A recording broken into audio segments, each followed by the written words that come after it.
Saludos amigos, estamos en Del Cielo a la Tierra, hoy con un nuevo invitado, se llama Avelino, se apellida López Díaz, aunque su nombre de guerra es Avelino Díaz, cantautor y periodista, nacido en 1947 en una localidad del Principado de Asturias que pertenece al concejo de Oviedo, a La Tores, en La Tores.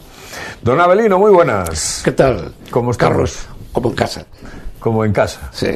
Oye, eso de nacer en La Tores ya tiene casi prurito, pedigrí de socialista. Obviamente, la gente de La Tores tiene una tradición de ser socialista a lo largo de estos últimos 100 años. Ellos empezaron con Pablo Iglesias, obviamente, y hay una gente allí pues que marca efectivamente una trayectoria dentro del Partido Socialista. Yo no sé si ahora es igual. Oviedo como concejo es otro concejo que sale de otras historias de los años 70, los años 80, pero efectivamente hay muchos socialistas, claro. ¿Cuánto tiempo estás en La Tores? ¿Cuántos años vives en La Tores? Yo nací allí, estudié allí en la escuela y luego estuve en Llamascura. He tenido compañeros que son muy conocidos, como Herminio Cárcava, como Herminio Huerta, que fue director del Banco Herrero, como otra gente que fueron conmigo a la escuela, que fueron conmigo de niños a la escuela. Pero en La Tores yo permanezco hasta los 14 años, hasta que me vengo a Oviedo, estudio aquí en el instituto y empiezo la primera formación, hasta que más tarde, como hablaremos más tarde, pues me voy a otros terrenos también insondables y en la música, por supuesto. Pero bueno, de aquella, ¿te acuerdas de los chavales, de la gente que jugaba contigo? Claro. Supongo. Claro. Me recuerdo mucho, mi padre era carpintero, tenía carpintería y mi padre hubiese sido un policía republicano que no fue rehabilitado en su momento por el régimen franquista. Y me recuerdo mucho de Serafín Abilio, que venía a mi casa, estaba con mi padre por las mañanas. Él ahora tomó otros derroteros, obviamente, y conocido por todos, presidente de la CAC, de la Confederación Asturiana de la Construcción, y amigos de la infancia, pues muchos. El actual fue el que me enseña a leer y escribir, que es el actual coadjutor de San Juan, Álvaro Iglesias Puello. Es el que me enseña a leer y escribir de pequeño, con mucho aprovechamiento porque tendría 3, 4 años y yo ya leía fluidamente.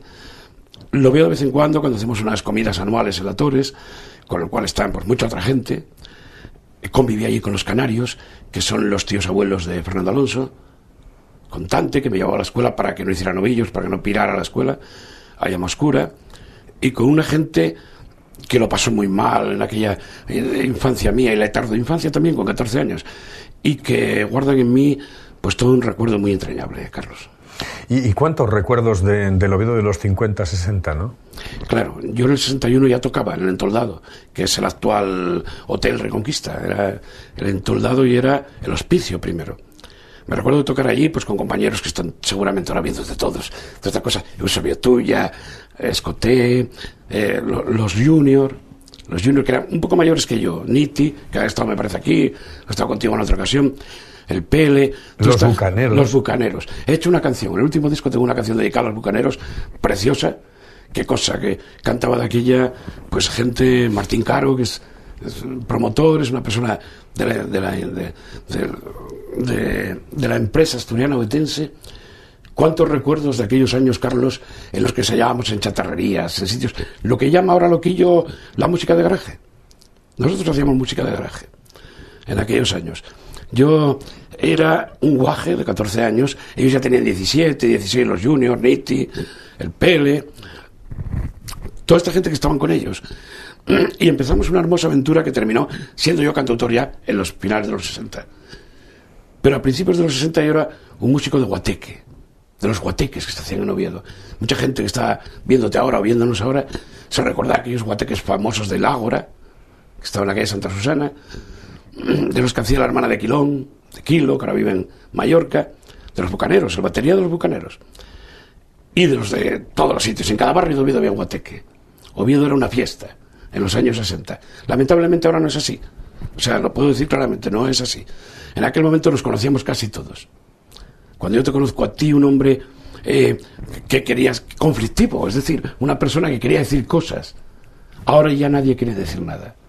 Lo que estoy viendo yo en la música, ya no en el periodismo, el periodismo también, pero en la música más, es que nadie dice nada. Ahora todo está mediatizado por los medios de comunicación a gran escala, o por incluso por pequeños medios de comunicación, y en aquella época éramos unos francotiradores tremendos, con unas ganas, una ilusión.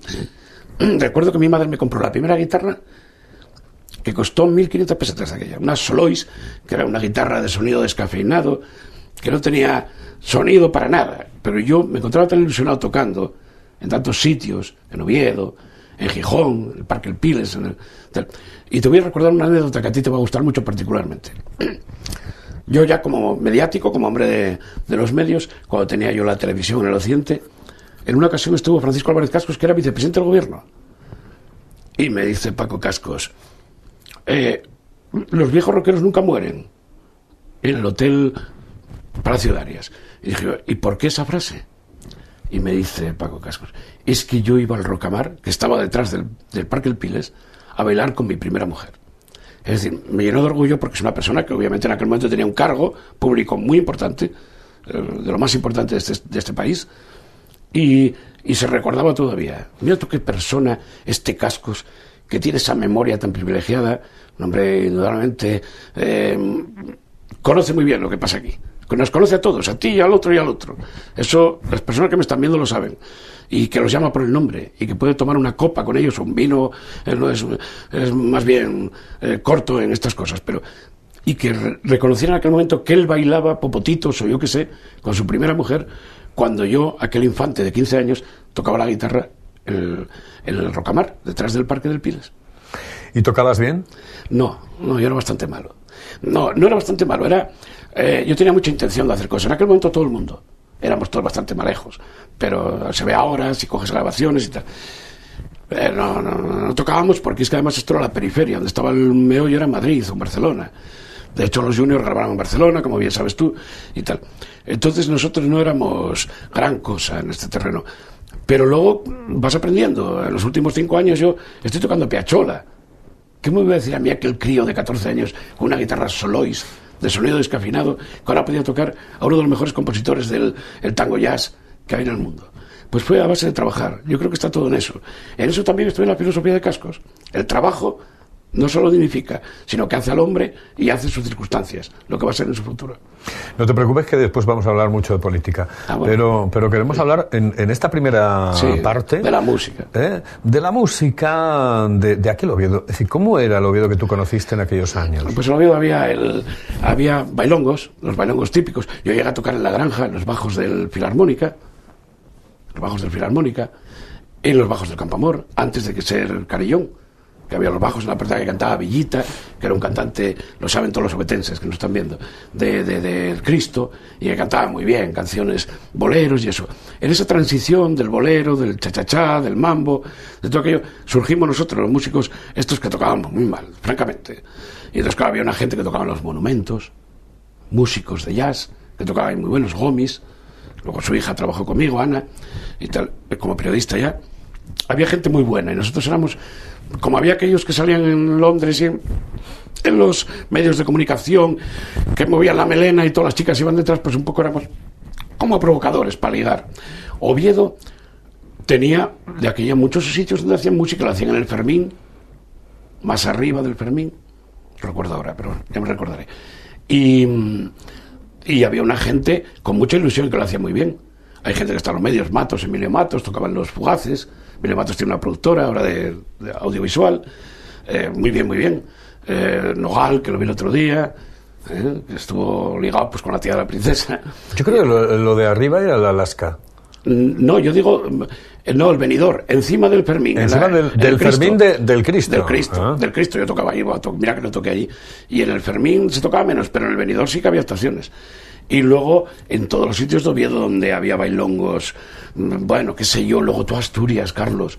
Yo he pateado tú Asturias, conozco todos los pueblos de eso. Luego ya el occidente, como hablaremos más tarde, en otra dimensión. Pero tú Asturias, Blimea, de tocar había hasta en Turón baile. Que ahora en Turón, pues no sé si lo habrá o no, pero en la Bombilla, mira que no toqué veces en la Bombilla en Moreda. Yo, como hablaste de muchos de los grupos y tal, no me quiero olvidar de un buen amigo mío que se llama Fran y que estaba en Los Enigmáticos. Claro. Los Enigmáticos, por favor, desde aquí le mando un cordial saludo a Fran, y yo pobrecillo. Ha sacado un que disco. un día lo voy a traer yo por Ha sacado aquí. un disco ahora. Tiene un disco nuevo, un disco nuevo que es así lanzado desde una perspectiva autogestionada y tal. Y he visto el otro día y lo he oído así mínimamente, pero luego una portada muy buena. Está no solo está Frank, sino que está Willy, está Gandoy, que era muy amigo mío. Todos ellos forman parte de esa intracultura que hablaba yo antes de la música asturiana, del principio de la música. ¿Qué diferencia hay entre la juventud de aquel momento y la juventud de ahora? La juventud ahora va, Carlos, al triunfo rápido. Yo siempre comento una anécdota. En una época, todos hemos tenido épocas difíciles, que yo daba clases de guitarra, me decía una madre: ¿cuándo vas a poner mi hijo en televisión? Digo, señora, cuando la mate a usted, porque de momento la guitarra no la toca nada. O sea que será porque es noticia, pero no porque toque. La gente quiere efectos inmediatos a un trabajo inmediato. Es decir, tocan la guitarra 15 días y ya quieren estar en la tele. Y algunas veces lo consiguen, ¿eh? Eso también es verdad, porque luego tú lo conoces bien, la música también. Luego entran los productores, entra una serie de personas que, ¿cómo diría yo? Que hay un dinero por el medio y el chico es guapo. Yo ya tengo una edad, todos tenemos una edad, pero esos chicos tienen 20 y tantos años y todos los utilizan y salen adelante. No pongo ningún caso paradigmático, pero sabemos todos que Melendi salió de Oviedo, que tocaba la guitarra ahí debajo del Hidro Cantábrico, ahí por las noches, que él vive enfrente, o vivía la familia enfrente. Su padre y su madre. Es decir, se busca rápidamente chico guapo o chica guapa que pueda hacer algo. Y si además interviene en lo mediático, pues mejor. Hombre, que mejor que esta chica sea la mujer de Fernando Alonso, claro. Mira tú qué difusión. Eso ya genera todo. Toda la noticia está ahí. Con independencia que lo haga bien o mal, ¿eh? Yo los he visto, creo que la semana pasada, en la presentación de una conocida marca de cafeteras. Estaban compañeros tuyos y míos del periodismo. Y no lo hacen mal, suena bastante bien, con dos guitarras y ella cantando y tal. Pero es que ahora están en una segunda fase, que es la de profesionalizarse. Todos los que tocábamos en aquella época creíamos, al final de nuestra carrera, todos queríamos tocar jazz. Porque el jazz es la máxima expresión que hay dentro de la música, junto con el flamenco o con otras melodías étnicas y tal. O sea, con mucha clase. Y todo el mundo quiere terminar en el jazz. Y no han terminado muchos de ellos, otros sí. A nivel nacional, Carlos, los mejores están en el ostracismo. Estamos hablando de Masuñé, estamos hablando de Carlos Menabén, de gente que toca muy bien y que están de secundarios, pues no sé, con Serrat, el que pinte. Y lo hace muy bien. ¿Tú cuándo te diste cuenta de que realmente querías hacer esto? Es decir, que querías interpretar, que querías cantar, que querías ser cantautor. Bueno, en el año 68 yo, en Oviedo, justamente en Oviedo, conocí a Javier Caballero Bonal y a Ángel González. Ángel González no lo conocía, era de nuestro, era de aquí de Oviedo, es nuestro, como tú y como yo. Pero no lo conocía. Ángel me dedicó un libro que tengo en casa que dice Abelino con el ofrecimiento de la amistad. Exactamente dice eso. A lo mejor es que no me veía mucho más allá. Leí sus libros, los de Ángel González, y a través de Ángel González fui descubriendo la generación de los 50.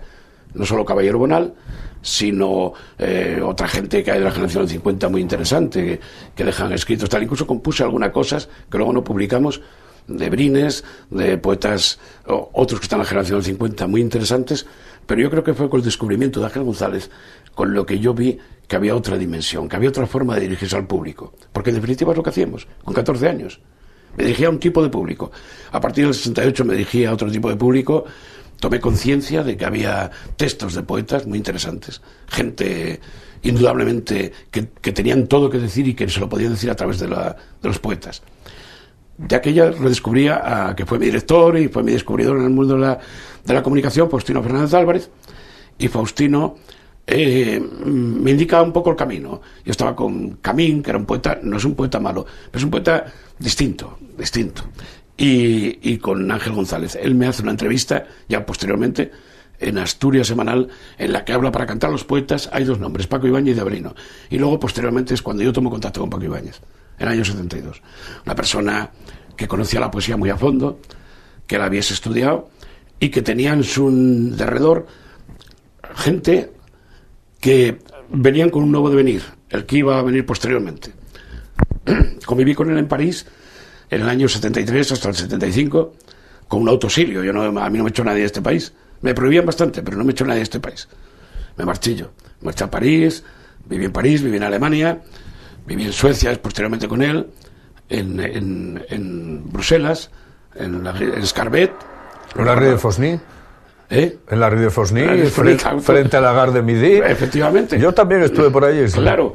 Era una época en que marchábamos autoexiliados. Tu caso fue parecido. Es decir, nadie nos echaba de aquí, pero había que irse. Porque yo tenía un problema. Cada vez que iba a la calle Marqués... no recuerdo ahora la calle. Bueno, pero me recordaba que estaba Televisión Española en Asturias. Que estaba Melquiades Álvarez. Melquiades Álvarez. Más abajo de Melquiades Álvarez estaba... Recuerdo que estaba Manolo Abello también allí trabajando.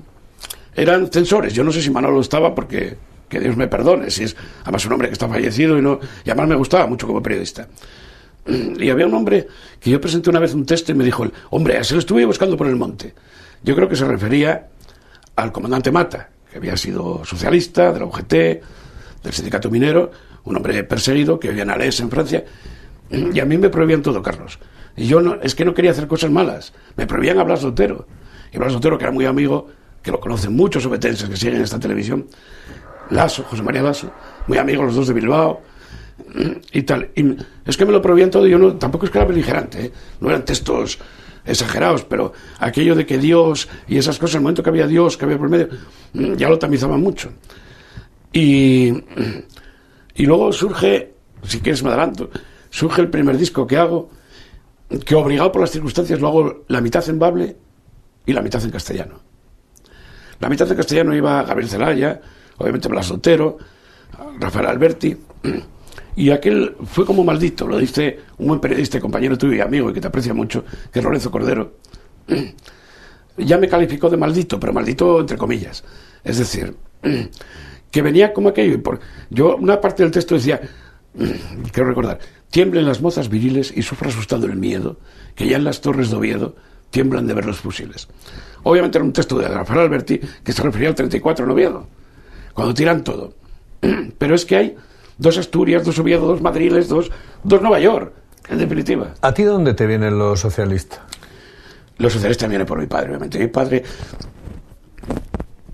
me emociona al decirlo, mi padre fue un hombre del monte. Un hombre que se tira al monte, sale de la Torres y aparece en Nava, en Monte de Nava, en busca del amor. Si no hubiese marchado seguramente antes. Lo decía el otro día yo en el periódico, en La Nueva España, que escribí un artículo hablando del SOMA, del SOMA FIOGT. Mi padre se tiró al monte en aquel momento, juntamente, aunque él se marchó luego para México, Aristides Llaneza. Es decir, un histórico del SOMA FIOGT, cuyo hijo estuvo aquí hace poco tiempo, tiene la misma edad que yo. Nos vimos en La Nueva España. Y el hombre se va de este país, Él se queda aquí y lo cogen. Y está en la cárcel de Oviedo junto con el abuelo de Leopoldo Tolívar. Es decir, un alas, Clarín. Los que han anatemizado en esta Oviedo, que no reconoce a sus hijos, ¿no? Como Saturno, se come a sus hijos. Entonces el hombre está en la cárcel, lo llevan para Tabacalera en Santander, así están los papeles de Salamanca y tal, y tiene que vivir una vida de perros, una vida dura, por ser un hombre de izquierdas. Pero ¿qué tiene que ver una ideología con una persona que no mató a nadie, Carlos? Y de ahí me viene el socialismo. No porque crea... El socialismo de ahora es otra cosa, ¿eh? Es otra cosa. Yo estuve en el entierro, en el funeral de Avelino Cadavieco, que es como yo, de la Torre, los dos. Él ya se murió, y Rita también. Y estaba José Luis Rodríguez Zapatero. Y Álvaro Cuesta me lo presentó. Mira, este es Avelino, es un sacrificado del partido, y no sé qué también. Aquel día luego me fui con Vigil, con Juan Luis Rodríguez Vigil, a tomar algo. Pero aquel día allí me di cuenta que había una nueva generación de socialistas que no sabían nada de la intrahistoria del partido. Del partido que vivió aquí en Asturias y fuera de Asturias, que vio las necesidades. Ahora es otro PSOE. Obviamente es otro PSOE. Yo sigo siendo del PSOE. Sigo siendo socialista y de la UGT. Pero no estoy en el organigrama, no quiero ni estar. Me han ofrecido incluso, y esto lo vas a tener hoy en exclusiva aquí en esto, me han ofrecido incluso, no voy a decir quién, que me presente en el occidente de Asturias para las próximas elecciones, para que un viento fresco y una guitarra entren en la Junta General del Principado. Alguien que hable de nuevo, Carlos. Estamos hasta las narices en esta región de que estén siempre los mismos. Si es que son siempre las mismas caras. Yo creo que nunca van a morir. Creo que van a vivir toda la vida. Entonces, tiene que entrar gente nueva, igual que los medios, igual que los... Aire fresco. Yo no estoy hablando de organigramas de tipo administrativo, eso no me interesa, hay otras personas. No, gente que hable y que diga los problemas que hay aquí. Zapatero incluso de chavalete te escuchó cantar Ni rejas ni fronteras, que era una canción, un tema musical que tú compusiste y que al final se convirtió prácticamente en un himno, ¿no? Sí, un himno del PSOE. Yo lo hice con Felipe González en el barrio La Arena de Gijón, en el transcurso de un meeting muy conocido y que fue como la puesta de largo del PSOE y tal. Él dice, compañeros, compañeras, que no haya más ni reja ni frontera. Bien, yo grabo en el 77 y un poco condicionado, porque es un texto, obviamente, de aquella manera, hago esa canción y en el transcurso de un meeting en Avilés, en la exposición, José Manuel Vaquero, que es director de la Nueva España, y Luis José Ávila, me presentan a Felipe. Yo con Felipe no lo conocía de nada. Él tenía oídas quizás, pero yo no lo conocía de nada, a través de Alfonso Guerra. Yo con Alfonso Guerra sí tenía contacto. Era el Frente Cultural del PSOE. Él era quien llevaba eso. Estábamos por Lolo y Manuel, Serrat, que también es del PSOE, una serie de personas, pero yo no los conocía así muy directamente. Luego estuve en el Hotel Ópera y ya pagaban ellos, con Harcha, con otra gente que eran del partido. Y entonces me lo presentaron estas dos personas que eran del periodismo, yo no estaba en el periodismo de aquella, a Felipe. Felipe iba con la camisa como la de Camacho, sudada por debajo, de color azul, como esta que llevo yo hoy, y le dice, mira, este es un hombre sacrificado por partido, hay que... tal. Y luego estuve con Felipe González cantando en muchos mítines por España, en muchos sitios, en Alicante, en León. Y una de las veces en León había un chico con una trenca, que todavía lo pone en alguna televisión, y aquel chico debía tener pues 15 años, 18 años, no me digas ahora, de Juventudes Socialistas, y ese era José Luis Rodríguez Zapatero. Y ahí es donde lo conozco yo. Cantidad de conciertos muchas veces que acababan mal porque o entraba la policía o se montaba un follón impresionante. Yo tuve la suerte de coincidir con Avelino. Yo participaba en un grupo que realmente duró muy poco, ¿no? Duró lo que duran 2 peces de hielo en un whisky on the rock, muy bien. Como dice Joaquín Sabina, ¿no? Y se llamaba Balagar y era un grupo que cantaba canciones protesta, etcétera, etcétera, de la extrema izquierda, donde estábamos en aquel momento. Éramos jóvenes e inexpertos y cuando subimos al escenario, pues prácticamente después de la primera canción levantamos el puño y no sé qué y no sé cuánto, fue al 76 nos echó la Guardia Civil y el alcalde de aquella, de cuyo nombre no voy a acordarme, pero coincidí contigo, tú tenías tablas de aquella, bueno, eras un pelín mayor y sabías perfectamente de qué iba aquella movida. Eran épocas difíciles, complicadas, donde te tenías que subir a muchísimos escenarios y no sabías qué era lo que iba a pasar en un momento determinado. Obviamente. Me pasaron 2 cosas. Una, esto que está contando Carlos, es que forma parte de la intrahistoria de la cultura. Eso fue en Navia. Exactamente, fue en Navia. Yo luego, coincidentemente, volví a vivir en Navia después, cuando ya hablaremos después de la televisión. Bien, yo de aquella no residía en Navia. Fui allí, era Jorge Martínez, creo que se llamaba, que debe ser responsable del PP en estos momentos en Cataluña, era delegado al gobierno. De aquella creo que gobernador civil, no lo puedo precisar, pero creo que gobernador civil. Y prohibieron a unos chavales que venían con unas guitarras, con una pinta hippies, una gente de izquierdas y tal, y entre ellos estaba Carlos Novoa. Y yo, claro, era más conocidillo, salía en la tele, ya, en fin, yo tenía ya mi pedigrí y tal.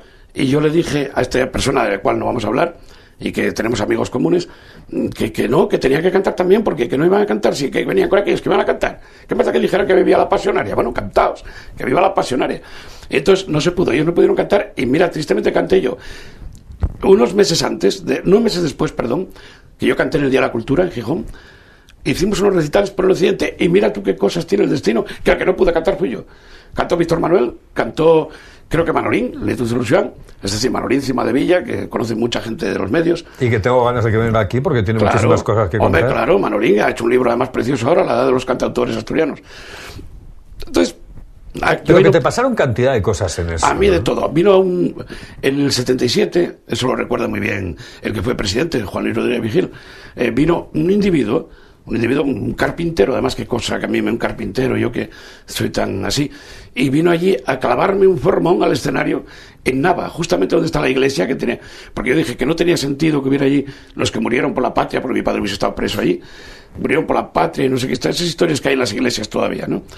Y vino el individuo a aclararme un formón. Y allí Vigil lo sacó. Vigil estaba más ágil que ahora, supongo.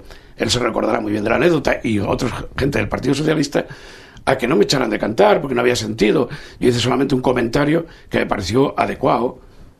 Es decir, tiene que haber gente de todos los sitios de los dos bandos. Yo no estoy... Tengo tantos amigos de la derecha, si lo supieras, Carlos, tantos amigos que ahora me llegan a través de Facebook, a través de tal, y gente tan buena, tan educada y con tanta permisividad, incluso más que los míos a veces. Y por eso aquello me pareció un contrasentido. Estábamos ganando, tú también y otras personas, estábamos ganando esa fusión necesaria para que no hubiera ni vencedores ni vencidos. No, la palabra no es arrepentirse, pero ¿te molesta que las cosas no hayan sido como tú las preveías en aquel momento? ¿Cómo pues sí. se preveía? Pues sinceramente sí. O sea, es decir, yo sé que esto tiene la difusión que tiene, pero si estuviera ahora mismo en Televisión Española en Madrid con toda la difusión, le diría lo mismo. Mucha gente ha quedado tirada en el camino. Y a mí me molesta profundamente que esas personas que dieron mucho en la derecha y en la izquierda, no estamos hablando de partidos ahora, que dieron mucho, queden tiradas, arrinconadas. Hay casos paradigmáticos en Asturias, que los conocemos todos, que han quedado de aquella manera. Otras personas que se han posicionado. Aquí muchas veces está Gustavo Bueno, que es una persona que tendríamos que estar súper orgullosos de tener una persona de estas características, con esa sabiduría implementada, con muchos años de universidad, mucho desarrollo, por Velasco, que se murió ahora. Gente que no la hemos valorizado. Y que me da ahora lo que estoy viendo, claro que me da. Claro, si no tenemos ni un ministro asturiano, no tenemos a nadie, ni un director general casi. Sin el casi. Los que teníamos los han echado. Es decir, cada vez Asturias tiene menos patrimonio en la política española. No somos nadie. Pues tranquilo, porque nos vamos al descanso, pero dentro de un instante estamos ya en la recta final del programa, en la segunda parte del programa. Yo te decía, tomando un café abajo, sí, que esto se pasa volando. Sí, sí, ya lo veo. Y ya lo ves. Bueno, pues en un instante seguimos con Avelino Díaz aquí en Del Cielo a la Tierra, uno de los personajes que configuran un programa que intenta llevarles a aquellas personas de nuestro Principado de Asturias que por nacencia o paciencia tienen algo que contar y que lo cuentan y que nos interesa. Aquí, en Del Cielo a la Tierra, volvemos en un instante con Avelino Díaz.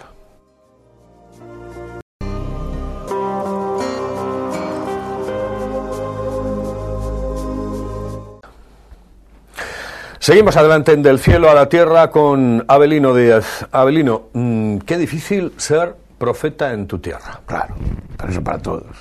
Eso es tanto para los que son españoles y viven en España y cantan como para nosotros, pero sobre todo en las provincias. Nosotros somos muy provincianos los asturianos, Carlos. Nosotros hemos estado cercados por las comunicaciones, todavía seguimos cercados por las comunicaciones. Yo he vivido en Castilla-La Mancha estos últimos 5 años y he visto que tienen 3 autopistas para llegar al sur, es decir, sureste. Y aquí no hay ninguna todavía para cruzar con Galicia, que es nuestra cultura, de alguna manera, galaica y tal. Es decir, creo que es muy difícil ser profeta en la tierra, sobre todo porque la gente te minusvaloriza a la hora de que tú plantees lo que sea, en literatura, en arte en general, la música, el teatro y tal. Hay gente tan buena en Asturias que vive fuera. Gente tan buena en ópera, tú lo sabes, que es amigo tuyo también, en teatro, en cine, en música. Y los que han tenido que triunfar se han ido fuera. Mi compañero Víctor Manuel, que es compañero mío como cantautor, ha tenido que ir a Madrid. Si no fuese a Madrid, no pasaba de estar cantando en Gijón o en Oviedo como yo, en un pub o en un contrato con la consejería o tal.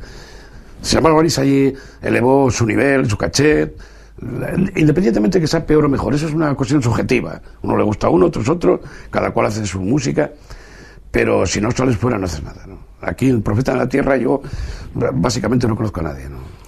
¿Creaste tu propia televisión en el occidente? Sí, es una buena pregunta. Un poco como tú y como otros personajes de Asturias, yo fui también beligerante en otros asuntos. A mí, en un partido de fútbol que jugaba el Atlético de Bilbao y el Oviedo, ellos lo saben, estaban, y digo, testigos presenciales. Ramón Cañal, que sigue siendo amigo, obviamente, diputado del PP, y Isidro Fernández Rozada y Faustino Fernández Álvarez, coincidentes y amigos porque veranean en León o lo que sea. Y Faustino me dijo si quería trabajar en los medios. Yo no tenía idea de juntar líneas, yo sabía hacer poemas y cantar. Y aquel fue el primer día mío en el periodismo que sufrí mucho al principio, tú ya lo sabes. Hacer una entradilla, un chico de 20 años que te corrige en una redacción, que sabe más que tú porque acaba de terminar la carrera, tal. Con lo cual me introduje en el periodismo. Trabajé casi 10 años en La Voz de Asturias, en el periódico, ahí está la hemeroteca, con cierto aprovechamiento. El periódico subía de nivel allí, obviamente, pues era muy bien tratado en el periódico, tanto por Faustino como por otras personas que dirigían el periódico o que tenían la gerencia. Y en el año 92 me metí en la hermosa aventura de crear la primera televisión local de Asturias.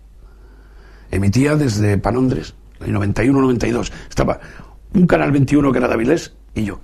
No había Teleoviedo, ni había Telegijón, ni había Teleasturias, obviamente. Y empecé a mandar imágenes. Imágenes son imágenes. Las madres veían a sus hijos que ganaban medallas. David Meca por primera vez salió en esta televisión. Y yo, tal. Y aquello duró 9 años de un frenesí total a nivel de información. Frenesí total. Conocí a gentes muy importantes y menos importantes, pero conocí gente y redescubrí para las personas del occidente su propia civilización, podemos decir eso. Es decir, de los Oscos para abajo, salía en Boal y en otros sitios. Yo creo que algunas personas, y esto lo digo en plan de broma, creían que estaba yo dentro del cajón, porque ellos nunca hubiesen visto una cosa igual. A las 9:30 habíamos un informativo. Eso fue el valor que tuvo luego Teleasturias, por ejemplo, cuando abrió el paraguas informativo, antes de haber ahora la televisión autonómica, y pasó lo mismo. Abrir aquel paraguas para gentes que sabían sus propias cosas, sus muertos y sus vivos, todo. Fue para mí fuera de serie. Nos introducimos incluso luego en Galicia.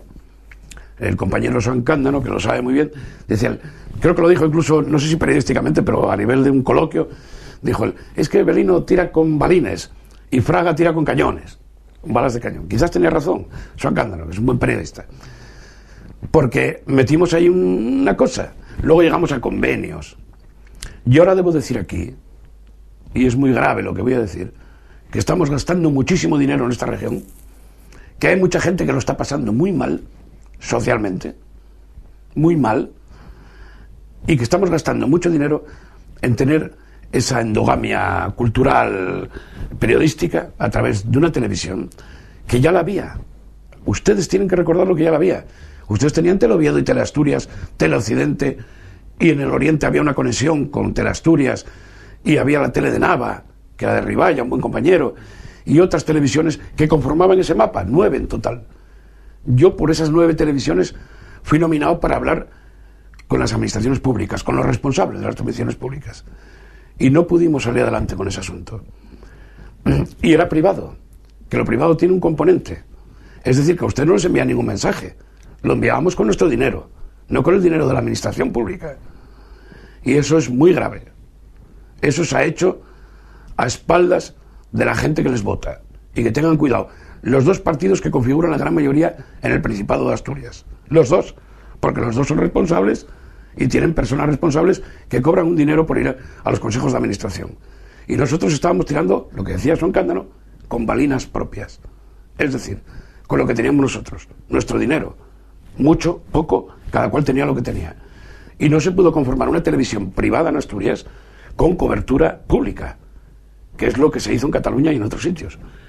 Y luego ya, bueno, pongo una televisión pública, no la ponga, eso ya es cosa de ellos. Pero primero cercenaron cualquier posibilidad de que con nuestro dinero pudiéramos hacer una economía que generara puestos de trabajo. Eso fue exactamente así, Carlos. ¿La televisión asturiana fue un bluff? ¿La actual?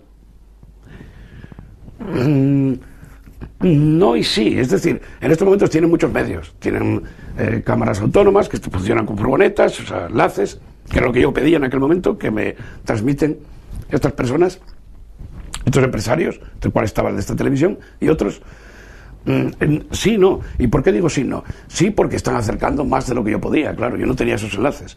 Es decir, ahora mismo pueden ver Taramundi en directo, lo estarán viendo seguramente a estas horas, o lo que sea, o lo que suceda en otro sitio. Pero por otra parte no, porque les alejó de la población.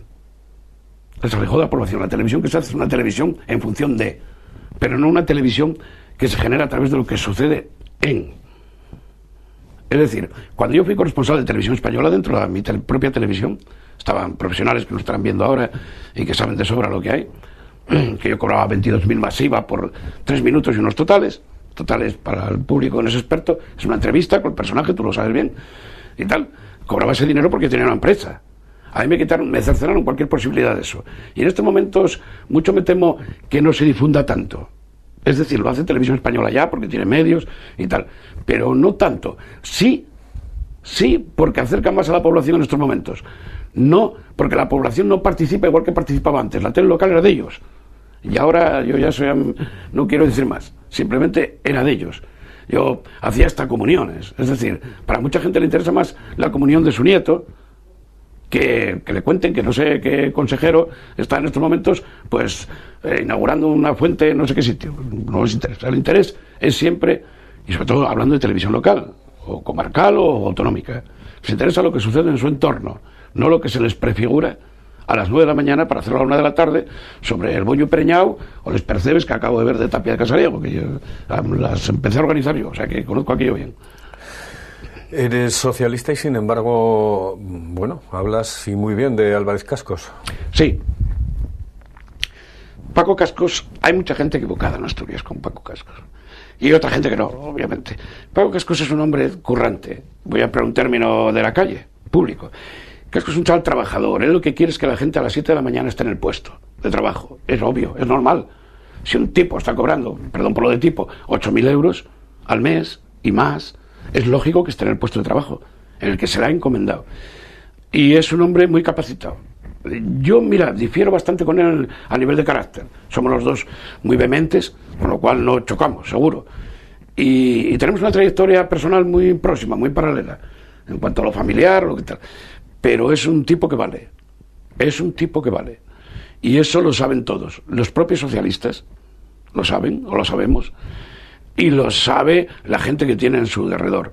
Y algunas personas que primero se pusieron en contra radical a que este hombre pudiera tener, en hipótesis, presentarse en Asturias, ahora se lo están cuestionando muy mucho. Ahora ya comen patinas. Antes no comían ni patinas, ahora ya comen patinas. ¿Por qué? Porque es un terremoto, Carlos. Yo le seguí durante un tiempo en el occidente. Su padre jugaba conmigo la partida por las mañanas en Don Ángel, enfrente del ayuntamiento, y es un hombre muy capaz, con muchas posibilidades de que esto tenga un revulsivo. Igual que Javier yo lo conozco más, obviamente, mucho más. Y va a haber 2 choques de trenes muy fuertes en las elecciones próximas en Asturias. ¿Pero eso es que lo das por seguro? Sí, yo creo que Cascos viene. Lo creo sinceramente, vamos. O sea, mi información es una información personal, que no es transferible, y creo que viene. Creo que debe venir, no que viene, es que tiene que venir. Tiene que venir, y además voy a decir una cosa aquí, que es o todavía más fuerte que lo que he dicho antes. Creo que el primero a levantarle la mano y decir este es mi candidato va a ser Gabino de Lorenzo. El primero en levantar la mano. Pues mucho cambiará en las cosas, ¿no? No, Gabino es un buen gestor. Gabino es una persona que ha dejado Oviedo como la mejor ciudad de España, junto con Álava, con Vitoria.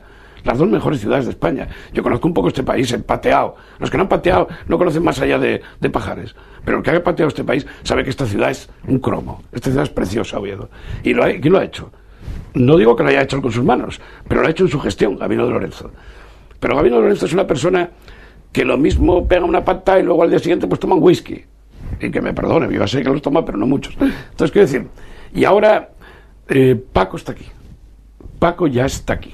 El día 15 viene, el día 17 no se pronunciará lo que diga Génova y tal. Yo he vivido en Albacete, es decir, soy vecino de María Dolores de Cospedal. Vecino de calle, ya vive en la calle Cid, sus padres, detrás donde yo vivía. Yo conocía a sus padres. Y puedo decirte, y les puedo decir a todos los asturianos que están siguiendo este programa en estos momentos, que María Dolores de Cospedal ve en Cascos la posibilidad de que sea el candidato en Asturias y que gane seguro. Hay que poner banderinas, y es igual que seas quien seas. Si eres secretario general de un partido, mejor, porque te vas a colgar también la banderina tú. Es decir, si aquí no se presenta Cascos y gana el PSOE, que es posible también, o puede ganar con él incluso, pues va a ir en contra un poco de la filosofía que tiene el PP de ganar en los sitios. O es que va a seguir este hombre recostado en la hamaca, como publica El País todos los días. Yo creo que no. Y creo que él viene. Creo que él viene. Me da igual. Creo que viene y que además yo he estado con él hablando no hace mucho en el auditorio y con Balbín, que está José Luis Balbín, está en Faustino, que es un testigo presente, y ilusión tiene. Es muy asturiano este chaval, este Cascos es muy asturiano. Le tocó luchar contra estas dificultades en Madrid. Primero, él elevó a Aznar, que no lo olvida ningún asturiano, ningún español. Él fue el que elevó a Aznar a la presidencia del gobierno. Ahí no fue egoísta, podía haber sido él o intentado ser él. Y no lo fue. Y creo que tiene una cosa, que nunca miente. Por lo menos, yo lo que le he seguido. Igual que estás tú ahí, yo estoy aquí, yo estuve ahí y él estuvo aquí. Durante 1 hora, aproximadamente, como estamos hoy. Y le pregunté, todo con un cuestionario, obviamente, como más o menos tienes tú, sabiendo quién era, dónde procede y qué quiere y dónde va. Y creo que no me engañó en nada. Todo lo que hizo aquí no se ha hecho 1 kilómetro más desde que este hombre no es ministro. ¿Qué se ha hecho? Lo del BAO, lo de Otur, lo del otro lado del Oriente. O sea, seguimos incomunicados. ¿Cuándo? En Castilla-La Mancha tienen 3 autopistas para llegar a La Roda. Camino de Albacete, camino de Valencia, camino de Murcia y camino de Alicante. 3 autopistas. Lo tuyo, políticamente hablando, es auténtico pragmatismo. Obviamente. Es que es como tiene que ser. Es decir, el que no es pragmático, Carlos, no hace nada. Y hay personas en Asturias que son pragmáticos y que han luchado. No solamente cascos. Te puedo hablar del caso de José Ángel Fernández Villa, que ha dado la cara mucho tiempo por un colectivo de trabajadores, por los mineros. Y que algunos, cuidado, viven muy bien, porque han tenido una prejubilación interesante, económicamente. Pero es gente que da la cara. El que da la cara aquí la dio Torcuato Fernández Miranda, la dio Sordo, la dio una gente que por el tiempo han estado aquí en Asturias y que, siendo derechas o de izquierdas, que es lo que yo ahora mismo digo, han dado la cara, Carlos. No, el que no da, no. Aquí no, desde hace 4 o 5 años o 6, no tenemos nada, nada. Aquí no hay inversión ninguna. Lo que ha hecho el ayuntamiento lo ha hecho el de Gijón, lo que ha hecho el ayuntamiento lo ha hecho el de Oviedo. La comunidad autónoma se ha expresado en función de los votantes.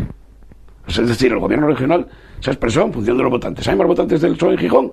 Pues venga, montamos una parafernalia, una cosa de tal, no sé, que luego no da resultados. Porque lo laboral es el gran fracaso de Asturias. Si te digo la Garrafundia, la Chata de Pumarín, el Rambal, todas estas cosas, ¿a qué te suena, hombre? Pues me suenan a personajes entrañables, es decir, de la menestralía, del lumpen proletariado que había en Oviedo y en Gijón, de personajes. La Chata de Pumarín yo es que no la conocí, puede que haya asistido, pero es un dicho popular y la letra es preciosa, habla de Tocote en Pumarín, de lugares que son muy entrañables para la gente de Oviedo, pero también de Rambal, el que murió asesinado de aquella manera en Gijón en un incendio encima de Villa, y otro que encima de Villa en el verano. Pues 3 o 4 veranos tocaba Víctor Luque, que estuvo aquí contigo una vez. Víctor es entrañable, un gran guitarrista, y tocábamos una gente de tal. Íbamos a Gijón a tocar desde Oviedo, íbamos a estar en un todoterreno. La Chata Pumarín, Rambal, Cigaña y Garrafundia, 2 pintores de Oviedo que eran unos cachondos, borrachos, ilustres, que lo siga viendo. Lo que pasa es que ahora esta superestructura social pues ha hecho que los lumpen y los borrachines y no sé qué, pues sean licenciados en economía, en derecho, o qué sé yo. Hay de todo. Todos esos personajes forman parte de la mitología urbana que yo presenté, ibas a decirlo luego, pero que yo presenté en el Teatro Filarmónica el año pasado. Quizás no fue muy bien entendido, a mi juicio, pero en el contexto de una de las canciones que habla del Parque San Francisco, está hablando de personajes como la torera, como la chucha, que tú compraste ahí chucherías 1000 veces, como Arturino de los periódicos, como Antón de la Madre, que ponía la voz de Rodolfo Valentino cuando era el cine mudo, en el Fandiño. Es decir, de personajes de Oviedo entrañables de siempre. Lo lamento mucho por el alcalde, que es una persona muy obetense, que esto no lo haya promocionado suficientemente. No porque era yo. Podía cantarlo Tina, que es buena amiga, Tina Gutiérrez, cualquier otro cantante. O incluso lo podía haber compuesto, otro. Pero no lo llevó al nivel que tenía. Porque hay una cosa, Gabino es muy obetense. Es muy obetense. En sus manifestaciones sociales, incluso atávicas, es obetense. Y no supo estar a la altura de las circunstancias. Lo lamento mucho por él, porque sus asesores no funcionan debidamente, o él no sabe de mí, pero yo creo que sí, porque él creo que es de Morente, y yo soy de actores, pues mira, nos media un pisao. Ir a comprar a un sitio y al otro, a cualquier sitio de la Manjoya, donde es Fernando Alonso. Mira cómo Fernando enseguida lo sacaron. Porque es bueno tener buenos asesores, ¿no? Claro, obviamente, Carlos. Hay que tener siempre gente detrás que conozca algo. Es que si no conoce nada, todo viene aquí un punto y no lo conocen de nada. Y un punto es entre comillas, no digo punto en el sentido peyorativo ni majestático. Digo un punto. Y venir a no conocer y decir, no, pues este aquí es filósofo. No. Este es futbolista de los Osasuna. ¿Entiendes? Quiero decir, eso nos pasa mucho aquí. Nos pasaba con una directora regional, me acuerdo, de Cultura, que decía piñamellera. Y dice, piña colada. Porque claro, La individua la trajeron de Cabezón de la Sal, vino aquí, cayó como una burra en un garaje, no sabía lo que era, con perdón lo de burra, y tal, y no se ve nada. Claro que valen los asesores. Yo creo sinceramente además que, mira, ahí a veces sí que tiene buenos asesores. Sí que sabe un poco por dónde van los tiros. Pero el Ayuntamiento ha habido perder los papeles. Se montó en el cerco, en esta historia del cerco, que es una historia de cerco de qué. ¿Y qué mata? ¿El cerco a quién? Al Ayuntamiento de Oviedo, a Oviedo capital, que es una ciudad magnífica, que tú lo sabes mejor que yo, tiene esos negocios, esos bares que no tiene mucha gente en España, rutas increíbles como la de la calle Manuel Pedregal y la subyacente, la que está detrás. Es decir, somos una ciudad magnífica. ¿Qué coño cerco a quién? ¿Por qué? ¿Y quién es que cerca? ¿Y cómo lo justifica el cerco? Porque ¿esto qué es? ¿Que me van a pegar a mí? ¿Por qué? ¿Por tu cara bonita me vas a pegar? Entonces yo creo que sí, faltan asesores. Falta otra cosa. Se hizo lo del 2016, que yo lo debatí bastante en los foros de internet, por dos razones. La primera, porque yo quería llevar a los barrios. Oviedo no es solo esto, Oviedo es la Torres también, por lo que nací yo, pero es también las Campas, y es también la Corredoria, y a esos sitios hay que llevarlos lo que lleve vender la ciudad. No hay solamente la calle San Francisco y la calle Fruela y la calle Uría, hay que ir a otros sitios. Yo creo además, sobre todo que Oviedo, me lo decía, me recuerdo aquel fulano, hace tanto tiempo me decía, Oviedo se come a sus propios hijos, es como Saturno, Avelino. Y puede que tuviera cierta razón. Bueno, se comió hasta el suizo, y no era un bollo. Claro. Muy bien, tras más a colación un tema en la que sale el propio Gabino, no al final. Cuando Gabino comenzó a triunfar. El texto del suizo es un texto... ¿Sabes que siempre debutaba el mismo y que ese estuvo Blanco, aquí? Carlos Blanco. Estuvo aquí en este programa. ¿Quién no está aquí si tú estás al loro? O sea, es decir, lo que hablamos antes de los asesores, es que si no haces un programa, a los 2 días te ventila, porque te trae este tío, ¿qué coño me trae aquí? A los de siempre, a este que no sé qué, que hace filigranes con no sé qué tal, que lo hacen en otros sitios. No voy a decir cuáles. El suizo formó una impronta después de la guerra, yo lo digo, refugio de noctámbulos y artistas, starlets, música de variedad. El suizo abrió sus puertas tras la guerra para dar diversión a la ciudad. ¡Qué verdad más grande! Un piano de ocasión destartalado, es verdad que ellos sonaba rayos, unas baquetas que son las que toca el batería, con esas negras de humedad, la trompeta que suena a latas viejas, también es verdad, eran trompetas adquiridas de segunda mano a un sargento del Milán, a Vila, que vendía luego de un musical, y con bancos correderos en local. Claro que eran bancos correderos, eran como los del Manantial, que tú tantas veces paraste siendo un crío. Es decir, aquel Oviedo entrañable del Manantial, de la Perla, del propio suizo, de tal, fue postergado por la Piqueta. La Piqueta entró. Hay otra de las canciones que habla de Johnny el Pistolas, que era un tipo de Ablaña, que era picador de mina y ganaba un dinero tremendo, pero se metía en el tren del Vasco a asaltarlo, con pistolas. Asaltaba a la gente y luego devolvías el dinero. Obviamente no era por tal. Y me lo dijo Víctor Manuel en Albacete. Estábamos juntos, Víctor y yo y Carmen, y dijo, hostia, hiciste una canción, dijo, además como ya tan pronto, hostia, hiciste una canción a Pasantino. Y yo, sí, Pasantino. Y yo, sí. Oye, mándamela. Y se la envié, pero luego vi Víctor ya con esas historias que tiene montadas, no me hizo más caso. Esto hace ya 8 meses. Y era un tipo de esas características. Cuando tiran la cantina del Vasco, que tú la conociste muy de guaje, la cantina del Vasco era, para los chavales, que hay gente que nos está siguiendo, era precioso. Era un monumento a la racionalidad, sobre todo a la arquitectura de una ciudad. Maravilla. Y dejaron aquello por unos escalones que hay ahora, bueno, es lo que hay. Y tal. Y aquello lo tiraron. Y yo creo que cuando estaba en el recital del Teatro Filarmónica y que lo hablé, cuando pusieron distinto el ancho de la vía, decía yo, creo que hubo 2 personas que se levantaron de los asientos. Eso me han dicho personas que estaban dentro, ¿no? Se levantaron de los asientos porque creían que no... tal. Había un alcalde, y el alcalde es amigo mío, Antonio Masís es amigo mío, tú lo sabes, muy amigo, súper amigo, por decirlo de alguna manera. Pero es que no estuvo bien en esa actuación del corte municipal. ¿Entiendes? De corte municipal. Luego es un político bueno y está en el PSOE y ya digo, somos muy amigos, por otras historias también. Y creo que se levantó alguno de los familiares porque les molestó que yo dijera que por qué tiraron aquello que no tiene sentido. Y después, Avelino, qué frágiles son los estados, qué frágil es la vida política. Un tipo, el de Wikileaks, va y se carga prácticamente con, bueno, una serie de manifestaciones, una serie de, bueno, descubrimientos que estaban ahí. prácticamente la política internacional, unos contra otros, los otros contra los unos, etcétera, etcétera. E incluso un grupo ridículo, y lo digo entre comillas por el número, se carga un país, como son los controladores. Qué cosas, ¿no? Sí, eso viene en la ley de oferta y la demanda. Yo así que los controladores, de momento, como está en la intrahistoria, es lo que escribo en Internet, lo que estoy escribiendo en Internet, en los blogs y tal. Bueno, eso habrá que saber luego qué pasó, porque ahí están los dos grandes partidos. Es decir, unos negociaron de una forma y otros de otra, obviamente. Unos tienen el gobierno y otros tienen la oposición. Pero los dos estuvieron ahí un poco metiditos por el medio.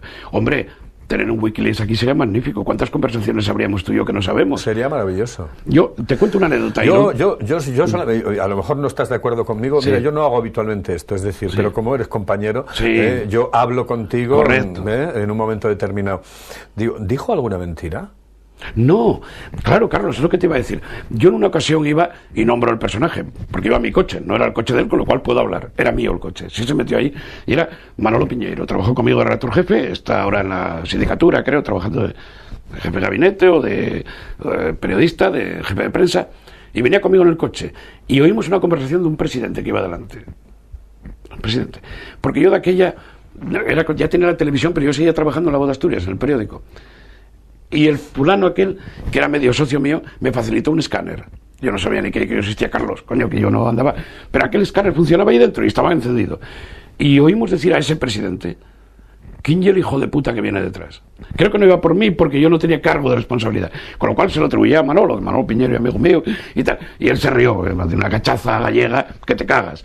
Pero vi aquello. Pues lo de Wikileaks viene a nivel mucho más fuerte. Es decir, a aquel cabrón no le des una subvención. ¿Por qué? Porque ese te va a joder.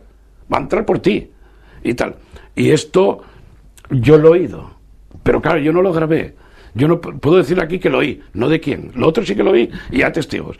Esto no, esto lo oía y hay números negros, hay como aquello del tenis. Garbanzos negros y garbanzos blancos. Y hay personajes que caen mal, no sé por qué. Yo lo pongo en Facebook, lo mío, en el perfil.